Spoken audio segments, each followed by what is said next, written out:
ሰላም ጤና ይስጥልኝ ውድ የቡና ሚዲያ ቤተሰቦች። በመካከለኛው ምስራቅ ሰማይ ስር ያለው ውጥረት አሁን ወደማይመለስበት ደረጃ ተሸጋግሯል። የአሜሪካ እስራኤልና የኢራን ጦርነት ዛሬ 23ኛ ቀኑን ሲይዝ ዓለም እስካሁን ያልሰማቻቸው አዳዲስና አስደንጋጭ መረጃዎች ደርሰውናል። እኔ አማኑኤል ኃይል ነኝ። ዛሬ በዚህ የዓለም አቀፍ ትንታኔ ፕሮግራማችን ስለ ዲሞና የኒውክሌር ጣቢያ ጥቃት፣ ስለ ምስጢራዊው ደርማሽ ቦምበርና ስለ ዶናልድ ትራምፕ የ48ኛው ሰዓት የጊዜ ገደብ ዝርዝር ትንታኔ ይዘንላችሁ ቀርበናል።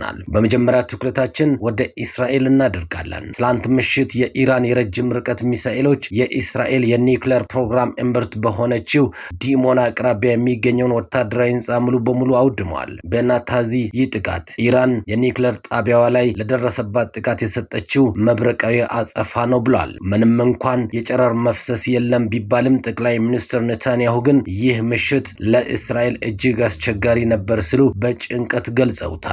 የደርማሹ ቦምበር ምስጢሩ ምን ይሆን የሚለውን እንተነትናለን።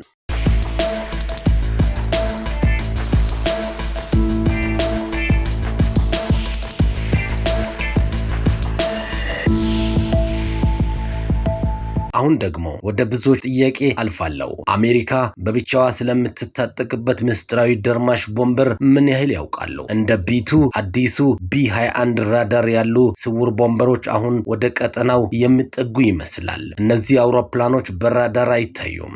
ዋናው አደገኝነታቸው ደግሞ ከበድ ያለ ነው። ግዙፍ ቦምብ የመሸከም አቅማቸው ደግሞ ከፍተኛ ነው። ይህ ቦምብ ተራራውን ሰንጥቆ ኮንክሪቱን በመደርመስ እስከ 60 ሜትር ጥልቀት ድረስ የመግባት አቅም ያለው መሆኑ ገራሚ ያደርገዋል። ኢራን የኒውክሌር ማዕከላቶቿ በተራራ ስር ብትቀብርም እነዚህ ቦምበሮች ግን ደርምሶ የመግባት አቅም እንዳላቸው አሜሪካ ለዓለም እያሳየች ነው። ይህ ቴክኖሎጂ በሩሲያም ሆነ በቻይና እጅ የሌለ አሜሪካ እጅ ብቸኛ የሚገኝ ነው ተብሎለታል። በሌላ በኩል ዶናልድ ትራምፕ እጅግ ብርቱ ማስጠንቀቂያ ሰጥቷል። ኢራን በ48 ሰዓት ውስጥ የሆርሙዝ የባህር ወሽመጥን ካልከፈተች የኤሌክትሪክ ኃይል ማመንጫዎቿ ድምጥ ማጣቸው ይጠፋሉም ብለዋል። ኢራንም በበኩሏ ምላሽ ሰጥታለች። ጥቃት ከተሰነዘረብኝ ደግሞ በአካባቢ ያሉ የአሜሪካና የእስራኤል የውሃ ማጣሪያ ጣቢያዎችን፣ የአይቲ መዋቅሮችና የኢነርጂ ተቋማትን የጥቃታችን ኢላማ ይሆናሉ ስትል ዝታለች። ጦርነቱ አሁን ከጦር ሜዳ አልፎ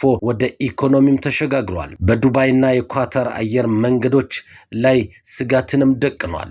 የቱሪዝም ዘርፉ በ3 ሳምንት ውስጥ ብቻ ከ12 ቢሊዮን ዶላር በላይ ኪሳራ አስተናግዷል።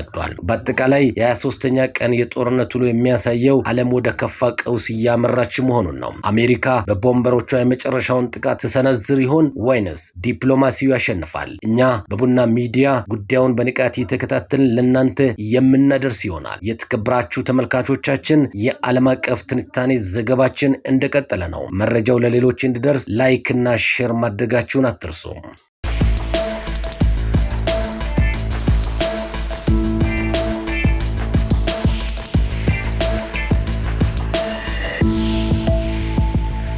የኢራን አጸፋዊ ምላሽና ያስከተለው መዘዙ ምን ይሆን?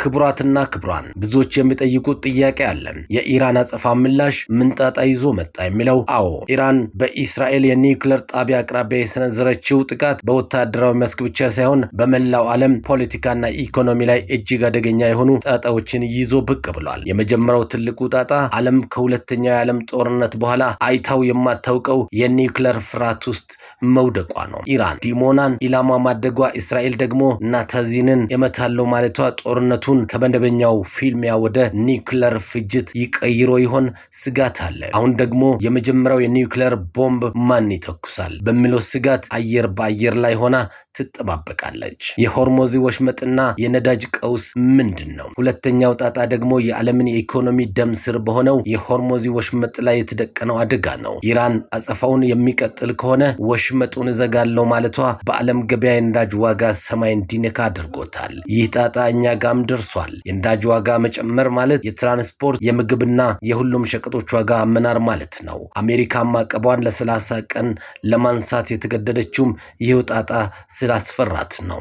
ሌላው ትልቁ ጣጣ ደግሞ የአረብ ሀገራትን አቋም መንካቱ ነው። ጦርነቱ በሁለት ሀገራት ብቻ ሳይወሰን መላው መካከለኛ ምስራቅን ወደ ሁለት ጎራ መክፈሉን ያሳያል። ይህ ደግሞ በሊባኖስ በየመንና በሱሪያ ያሉ ታጣቂዎችን ወደ ጦር ጦርነቱ በስፋት እንዲገቡ በር ይከፍታል። የቱሪዝምና የአቪዬሽን ዘርፉንም በከፍተኛ ሁኔታ እየመታ ያለ ጦርነት ነው። በመጨረሻም የኢራን አጸፋ ያስከተለው ትልቁ ጣጣ የዱባይና የኳታር ሰማይ አልበገር ማለቱ ነው። ከ12 ቢሊዮን ዶላር በላይ ኪሳራ በ3 ሳምንት ውስጥ መመዝገቡ ቀላል አይደለም። ዱባይ ዛሬ በቱሪስት ፋንታ በጦርነት ስጋት ተሞልታለች። እንግዲህ ተመልካቾቻችን የኢራን አጸፋዊ ምላሽ የፈጠረው ጣጣ እዚህ ደርሷል። አሜሪካና እስራኤል ይህንን ጣጣ ለመመከት ደርማሽ ቦምበሮቻቸውን ያዘምቱ ይሆን ወይንስ ትቋጨዋለች? አማኑኤል ኃይለ ነኝ ከቡና ሚዲያ ኮሚኒኬሽን። ይህ የቡና ሚዲያ ዓለም አቀፍ ትንታኔ ነበረ። ጤና ይስጥልኝ። በሌላ ክፍለ ጊዜ ተመልሰን እንገናኛለን። በያላችሁበት ሰላምን ተመኘው። ለዓለማችን ሰላምን ያወርድልን።